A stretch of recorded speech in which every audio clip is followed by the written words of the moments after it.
महापौर और उप महापौर का कैंडिडेट डिक्लेयर कर दिया है। हमारी कोशिश थी कि भाजपा विरोधी सभी पार्टियां एक साथ मिलकर आके भाजपा को बड़ी आसानी के साथ शिकस्त दे सकते थे, लेकिन कुछ पार्टियों ने इसका समर्थन नहीं करने की वजह से आज हम अपना उम्मीदवार डिक्लेयर कर रहे हैं। हमें खुशी है ये बताते हुए कि जिस महानगर पालिका के अंदर हमारे अशोक हेवराले साहब एक सफाई कर्मचारी की हैसियत से उन्होंने वहाँ पर कितने साल 28 साल काम किए। सफाई कर्मचारी के बाद वो वहाँ के कर्मचारी संगठन के अध्यक्ष भी बने सफाई कर्मचारी के, और अब वो प्रभाग क्रमांक 1 से हमारे उम्मीदवार चुनकर उसी महानगर पालिका के अंदर कॉरपोरेटर बनकर गए हैं।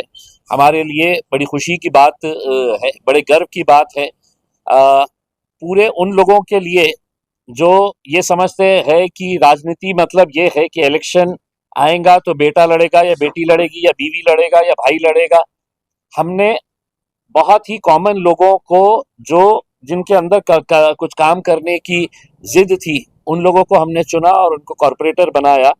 हमारे महापौर का उम्मीदवार जो है वो अशोक हेवराले साहब है, और उप महापौर का भी इलेक्शन हम लड़ेंगे। हमारे कटकट गेट इलाके से चुनकर आए हुए हमारे वसीम अहमद साहब जो है वो उप महापौर का इलेक्शन लड़ेंगे।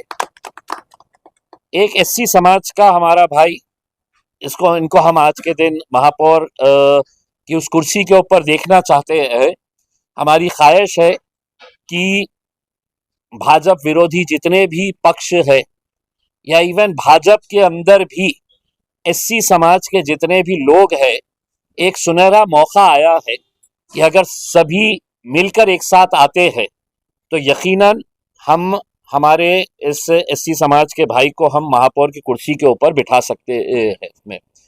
मेरा विशेष तौर के ऊपर यहाँ के पालक मंत्री संजय सिरसाट साहब से अनुरोध है, वो भी एससी समाज से ताल्लुक़ रखते हैं और बीच में उन्होंने बड़ा एससी समाज के पूरे लोगों को इलेक्शन के वक्त में इकट्ठा किया था। आज है तो उनको अपने समाज के प्रति कितना प्रेम है, कितनी तरक्की वो देखना चाहते हैं, उसका भी एक मौका मिला है। तो हम ये इलेक्शन का फॉर्म अभी यहाँ पर यहीं से लेके महानगर पालिका जाएंगे और हमारी उम्मीद है मैं तमाम पार्टियों को, चाहे वो शिवसेना, उद्धव ठाकरे गठ हो या वंचित बहुजन आघाड़ी हो, कांग्रेस या एनसीपी हो, ये सभी लोगों से मैं अनुरोध करूंगा कि वो एससी समाज का एक भाई जो उसी महानगर पालिका के अंदर था, उसको कुर्सी के ऊपर जब बैठते हुए देखेंगे महापौर की कुर्सी के ऊपर, तो लोकशाही क्या है और डॉक्टर बाबा साहब अम्बेडकर ने जो सपना देखा था इस देश के लिए, वो सपना कहीं ना कहीं तो भी साकार हो सकता है अगर तमाम राजनीतिक पार्टियां एक साथ मिलकर आए और उन्होंने हमारे अशोक हेवराले साहब और वसीम अहमद साहब का समर्थन किया। तो बस इतना ये एक कहना था। दूसरा ये है कि चूंकि अब मिले ही है और कल हम हैदराबाद जा रहे हैं प्रचार के लिए तेलंगाना, तो हमने पहले ऐलान किए थे कि जितने भी जीते हुए उम्मीदवार है, महानगर पालिका के 125, नगर परिषद के 83, नगर अध्यक्ष और जिला परिषद का इलेक्शन होने वाला है, जिला परिषद पंचायत समिति के अंदर भी जितने भी जीत कर आने वाले हैं, 14 तारीख के दिन गाड़ियों का काफिला, हर गाड़ी के ऊपर मजलिस का झंडा लहराते हुए हम हैदराबाद जाएंगे। दारुसलाम के अंदर ये जितने भी नवनिर्वाचित हमारे कॉरपोरेटर्स, काउंसिलर, जिला परिषद, पंचायत समिति के सदस्य है, इन सभी का वहां पर सत्कार किया जाएगा। तो महाराष्ट्र से जितने लोग हैं, अभी हम 1-2 दिन के अंदर पूरा प्लान डिसाइड करेंगे कि कौन कहाँ से कैसा निकलना है, कितने बजे निकलना है, कौन से रूट से निकलना है करके। तो ये 14 तारीख का प्रोग्राम है। असद साहब और अकबर साहब का शुक्रिया अदा करने के लिए जा रहे हैं कि उनकी मेहनतों की वजह से आज मजलिस इत्तेहादुल मुस्लिमीन महाराष्ट्र के अंदर इतनी मजबूत हो पाई है और लगातार आगे बढ़ रही है। तो उनका शुक्रिया अदा करने के लिए और उनके ज़रिए हमारे पूरे कॉरपोरेटर्स का, काउंसिलर्स का और ज़िला परिषद पंचायत समिति के सदस्यों का इस्तकबाल करने के लिए जाया जाएगा। बस मेरे पास से इतना ही है। तो 58 का मैजिक फिगर चाहिए आपको महापौर पद के लिए। आपका संख्याबल कम है, कैसा जुटा पाएंगे? कैसा संख्याबल कम है? हमने तो ये उम्मीद किए थे कि जिस तरीके से भाजपा ने एकनाथ शिंदे की शिवसेना के साथ जो रवैया इख्तियार किया, तो हमारी उम्मीद ये थी कि अगर वो बाहर निकल जाते और हमारे इस उम्मीदवार को समर्थन दे देते, अंदर से देते, बाहर से देते, कहीं से भी देते, तो आज एक दलित भाई जो है वो यहाँ का महापौर बन सकता है। अगर आप देखेंगे कि एमआईएम के 33, शिवसेना दोनों भी, वंचित बहुजन आघाड़ी, कांग्रेस और एनसीपी मिला दे, सबको मिला दे, तो हमारा आंकड़ा जो है वो 58 तक जाता है, उनका 57 के ऊपर अटक जाता है। इसमें मालेगांव में क्या होने जा रहा है सर? मालेगांव के अंदर मैंने कल के दिन ट्वीट कर दिया हूँ। कल मीटिंग हुई थी और उस मीटिंग के अंदर मैंने भी जो हमने पहले ऐलान किए थे, एक मर्तबा फिर हमने कल के दिन अपने पार्टी का स्टैंड बड़ा क्लियर कर दिए है कि हम वहां पर तटस्थ रहेंगे, हम किसी के साथ नहीं जाएंगे। कहीं ना कहीं इसका फायदा जो है वो इस्लाम पार्टी को मिलने वाला है। अगर हम वोटिंग के अंदर शामिल हो जाते हैं तो कहीं ना कहीं वहां पर एकनाथ शिंदे की शिवसेना और बाकी दूसरे पार्टियां जो मिलकर आ रही है उनको इसका फायदा होगा। तो इस वजह से हमने इनडायरेक्टली इस्लाम पार्टी का समर्थन करते हुए हमने वहां पर तटस्थ रहने की भूमिका निभाई है। जिला परिषद पंचायत समिति में खाता खुलने वाला है। जिला परिषद पंचायत समिति इंशाल्लाह जिस तरीके का रिस्पांस है वो देखते हुए हमें बड़ी उम्मीद है कि इस बार जो है वो ग्रामीण इलाकों से भी अच्छे खासे नतीजे आएंगे और हम वहां पर भी अच्छी कामयाबी हासिल करेंगे। ये कहना तो हजारों ख्वाहिशें ऐसी है कि हर ख्वाहिश पे दम निकले। जितने लड़ाए हैं, 6 जिला परिषद की सीटें हम लड़ा रहे हैं और 15 हमारे ग्राम पंचायत की सीटें हैं।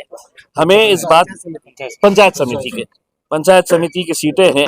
हमें खुशी इस बात की है कि पहली मर्तबा ये हो रहा है कि जिला परिषद का पहला इलेक्शन हम लड़ रहे हैं, पंचायत समिति का पहला इलेक्शन लड़ रहे हैं, लेकिन इस इलेक्शन के अंदर जिला परिषद के अंदर जहां पर मुस्लिम कैंडिडेट्स हैं, वहीं पर मराठा समाज का कैंडिडेट भी हमारे टिकट पर लड़ रहे हैं, हमारे एससी समाज के लोग भी है, ओबीसी समाज के लोग भी एमआईएम के टिकट से लड़ रहे हैं, तेली समाज के लोग भी लड़ रहे हैं।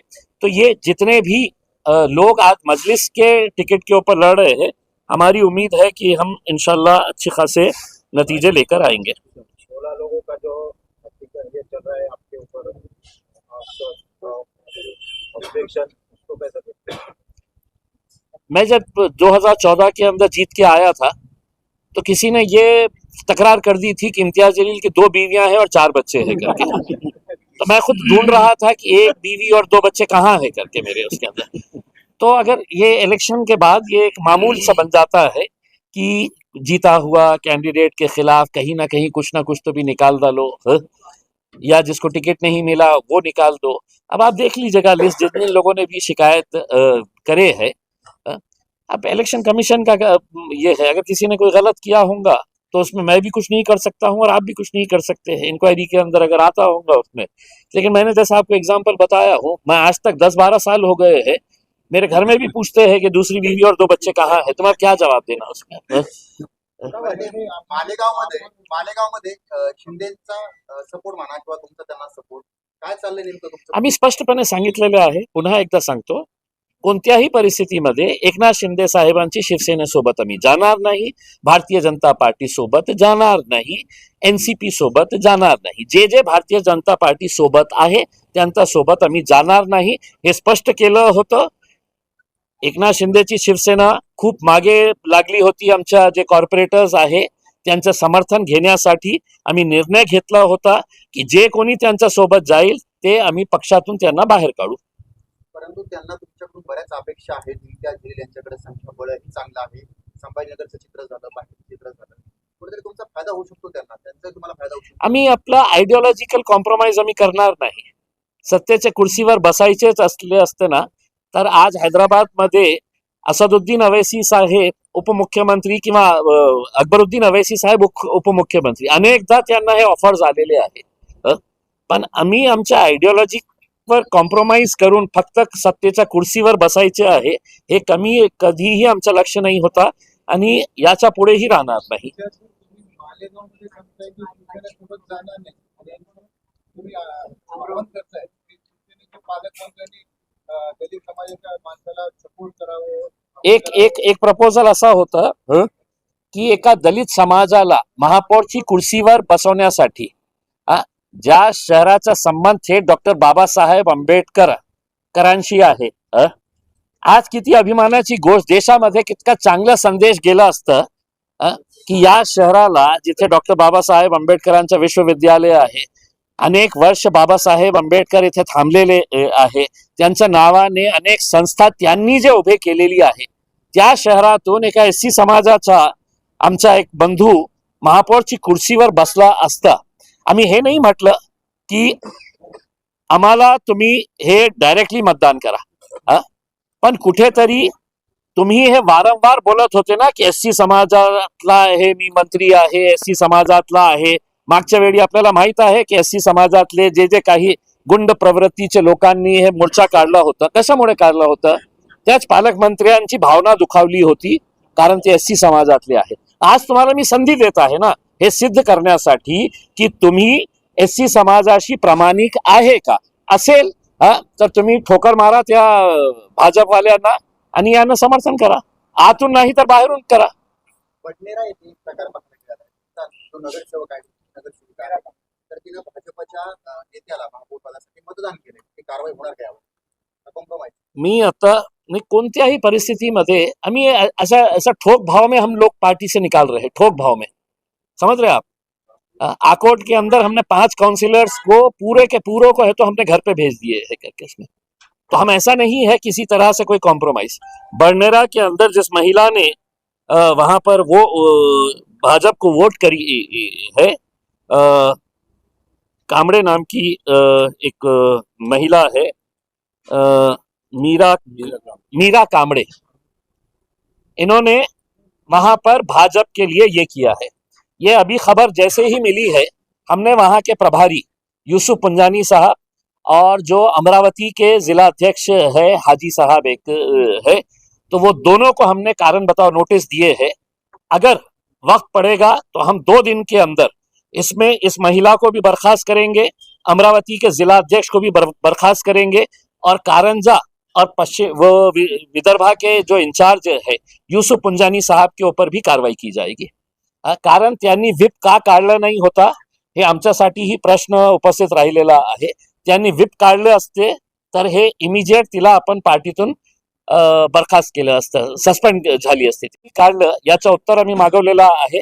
आताच मी त्यांना स्पष्टपणे सांगितलेले आहे की कोणत्याही परिस्थितीमध्ये आम्ही अशा प्रकारचे जे कोणी कृत्य करत असेल, आमच्यासाठी हे महत्वाचं नाही, पक्ष महत्वाचा आहे. लोक येणार, लोक जाणार, पण लोक अशा प्रकारचे राजनीतीमध्ये भांडवल करणार असेल तर आम्ही सहन करणार नाही, त्यांच्यावरही ऍक्शन होणार. बरं, तुम्ही म्हणाले तुमच्या शेजारी उमेदवार बसलेला आहे, संजय शिरसाट त्यांच्या समाजाचा आहे, त्यांनी त्यांच्यासाठी प्रयत्न करायला हवा. मात्र संजय शिरसाटच नाराज आहेत कारण त्यांच्या जवळच्या काही लोकांना तो महापौर पदासाठी संधी मिळत नाही. तर खूप चांगली संधी मिळालेली आहे ना. राजनीतीमध्ये तुम्ही नाराज असेल तर तुम्हाला एक संधी मिळालेली आहे. तुमचा डॉक्टर बाबासाहेब आंबेडकरांशी किती प्रेम आहे, एससी समाजाशी किती प्रेम आहे हे दाखवण्यासाठी कुर्सी महत्वाची आहे का तुम्हाला या गोष्टीचा आनंद वाटेल की आपल्या समाजातला एक माणूस ज्यांनी आपली सेवा जे आहे एक सफाई कर्मचारी म्हणून तिथून सुरू केली होती, त्याला ते महापौरची कुर्सीवर बसवणे याच्यापेक्षा काय आनंदाची आणि अभिमानाची गोष्ट होऊ शकते? पक्षाच्या विरोधात जा आणि आपल्या सगळे उमेदवारांना सांगा की 10 तारखेला त्यांनी अशोक हेवराले साहेबांना मतदान करा.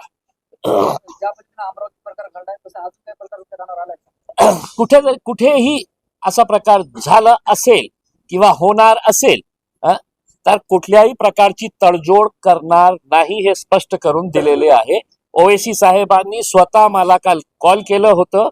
मालेगावच्या संदर्भात काही असं प्रकारचं आमच्या हे येत होतं बातम्या की तिकडे एकनाथ शिंदेचे जे मंत्री आहे ते आमच्या कॉर्पोरेटरचा संबंध. आम्ही म्हटलं कुणाला जायचं आहे तुम्ही जाऊ शकता, पण तुम्ही आमच्या पार्टीमध्ये राहणार नाही हे स्पष्ट आहे.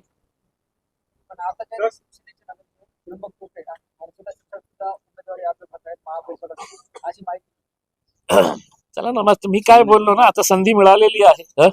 एकदा पाडून देऊ भारतीय जनता पार्टीला सगळं मिळून. तुम्ही नहीं तो पहले है तो हो जाने तो इनको कुर्सी के ऊपर बिठा डालेंगे तो फिर हमारी महापौर अगर रहेगा तो फिर उनको विरोधी पक्ष में बैठना पड़ेगा ना. अभी हम इनको बिठाने की बात कर रहे हैं महापौर के ऊपर, आ रहा विरोधी पक्ष का सोच रहे हैं. पीएम मोदी ने कल संसद के अपने संबोधन में इस बार कांग्रेस को जो गालियां दी गई कांग्रेस को, होगी तेरी खबर खुदेगी, इसके ऊपर आप क्या कहेंगे? इंशाल्लाह.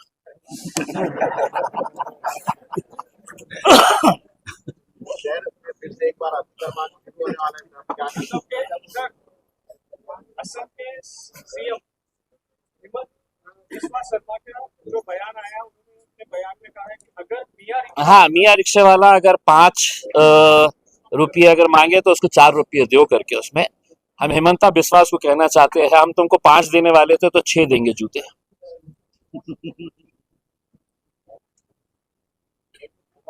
साबजी साहब ने कहा है कि पार्टियों का मुस्लिम राजनीति पसंद नहीं, बहुत सारी पार्टी, उसके ऊपर आप क्या कहेंगे? मुस्लिम भी नहीं है और दलित लीडरशिप भी नहीं है, किसी को भी नहीं चाहिए.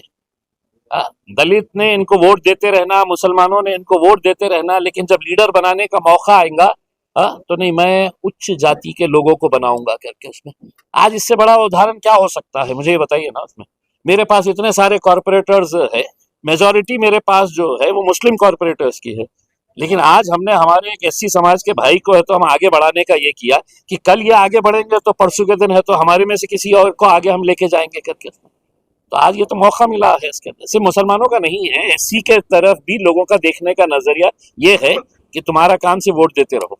शहर में फिर से एक बार अतिक्रमण कार्रवाई शुरू होने वाली है, जो पीछे में आएगा नगर सेवक उसका पद रद्द करने की कार्रवाई. देखिए, मैं जाती तौर के ऊपर इस बात का समर्थन कर रहा हूं कि हमने जब अतिक्रमण निकाले तो वो अतिक्रमण का कोई फायदा ही नहीं हो रहा है. लोगों ने धीरे धीरे धीरे फिर से वो कर डाले हैं. हम आयुक्त साहब से एक सवाल पूछना चाह रहे हैं, आप 5 महीने 6 महीने पहले है तो लोगों को बेघर कर डाले, उनके दुकाना कारोबार खत्म कर डाले है करके. आप किस मकसद से करे थे, ये गिरा रहे थे कि यहाँ पे है तो हमको सड़क चौड़ी करना है करके. अब वो सड़क के ना पैसे है आपके पास, जेब खाली पड़ी हुई है, फिर आप गिराने की बात कर रहे हैं करके. उसमें कुछ इलाके ऐसे हैं कि जहां पर दुकान वालों ने इतना आगे लेके चले गए हैं अपने कारोबार को कि वहां से आना जाना मुश्किल हो गया है करके. अगर वो लोगों ने अपने तौर के ऊपर ये फैसला कर लेते हैं कि साहब हाँ मेरी दुकान की वजह से है तो ये रास्ता तंग हो रहा है, मैं खुद पीछे लेता हूँ, तो मेरे हिसाब से अतिक्रमण हटाने की कार्रवाई उनको करने की जरूरत नहीं रहेगी करके. हमारे बहुत सारे कॉर्पोरेटर्स लोगों को जा कर कह रहे हैं कि आपका ये दुकान की वजह से, आपके ये होटल की वजह से है तो लोगों को आने जाने में तकलीफ हो रही है, रोड तंग होता जा रहा है करके. इसमें तो हम है तो हजारों लाखों लोगों के बारे में सोचे, या वो 2 4 6 लोग जिन्होंने ये समझ लिए है कि ये सड़क मेरी है और मैं जितना आगे जा सकता हूँ जाऊंगा करके. उसमें तो हम ये इसके ऊपर मजबूरन हमें ये लोग अगर कार्रवाई नहीं करेंगे तो फिर कॉर्पोरेशन को करना पड़ेगा. आपकी क्या भूमिका रहेगी? मेरी खुद की भूमिका तो बड़ी स्पष्ट है. बाकी कॉर्पोरेटर्स अपने अपने तौर के ऊपर अगर मनाने के लिए अगर तैयार हो जाते हैं और लोग इनकी बातों को सुनकर वहां पर जितना भी रोड के ऊपर ये लोग आ रहे हैं तो वो अगर कर देते हैं तो फिर हमारे को कोई मसला नहीं है. आंदोलन वगैरह या जो गरीब स्टाइल वाइल सब दिखा दिया हमने, हमारा स्टाइल दिखा दिया. 33 लोगों को लेके आ गए हैं. अब शहर के लिए कुछ अच्छा काम करना क्या है. गांधी परिवार ने महात्मा गांधी का नाम चुराया, ऐसा नरेंद्र मोदी ने कहा, इसके बारे में आप क्या राय? यार बोलूंगा तो फिर खबर बन जाएगी, अभी रहने दीजिए. अभी उसको मेरी खोपड़ी सनक जाती, उनका नाम आया तो ठीक है भैया. चलिए, थैंक यू. चलिए ये लोग